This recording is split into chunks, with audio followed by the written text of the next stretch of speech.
Hi, my name is Kim Cullen, and I'm a personal injury attorney in Winter Park, Florida.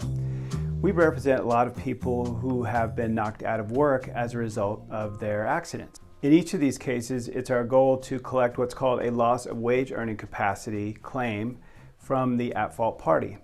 With many of our clients, this is very straightforward. People go to work, they get a paycheck every week. The paycheck's usually very similar from week to week to week. So we're able to either show the other side pay stubs or tax returns that will show that what our client was making and what they're not making now. And so making a wage loss claim under those circumstances is fairly straightforward. The issue for us, or the difficulty for us, comes when we try to make these same claims for people who make a lot of their money through tips or commissions. Frequently when we are talking to clients who work on tips or commissions and we start talking about how much money have you lost as a result of the accident, frequently the conversation veers into, well, here's how much I really lost, but here's how much it says on my tax returns or on my pay stubs. And this can become a big issue for us. Many times we have to explain to our clients that making a wage loss claim under those circumstances is going to be really difficult, if not impossible.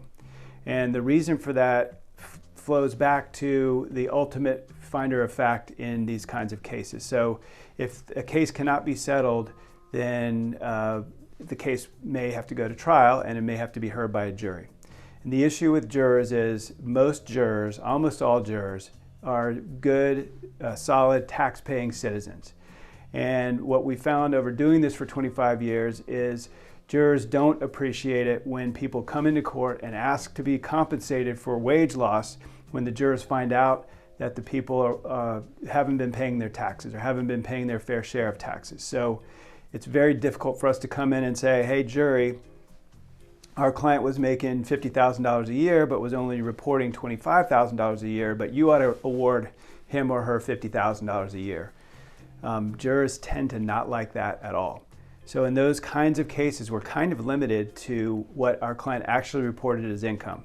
This makes a lot of clients mad because for them it's a reality. They really make a lot more money than what shows up on their tax returns. But in terms of a jury and how a jury reacts to that, it's always been our experience that jurors will only award what the person actually reported and paid in taxes. We've even had cases where our clients haven't paid any taxes at all. Let's say they haven't filed a tax return in 5 or 6 years, where we have to tell our clients that we just can't make a wage loss claim for you. We can't go into court and ask a jury to compensate you for these monies that you've been making when you haven't been paying any taxes on them at all for the last 5 or 6 years. It's just not going to fly. And so we have to tell our clients or advise our clients that they probably ought to waive those wage loss claims so that they don't inflame the jury if this case ever went to a trial. As you can tell, some wage loss claims can be kind of difficult. Many times they're very straightforward. So if you have any questions about a wage loss claim or how you could claim wages or wage earning capacity after an accident, please call me or my law partner, Robert Hemphill, at 407-254-4901. Or you can text us at 407-644-4444, or you can message us through the Facebook app. We are happy to answer your questions.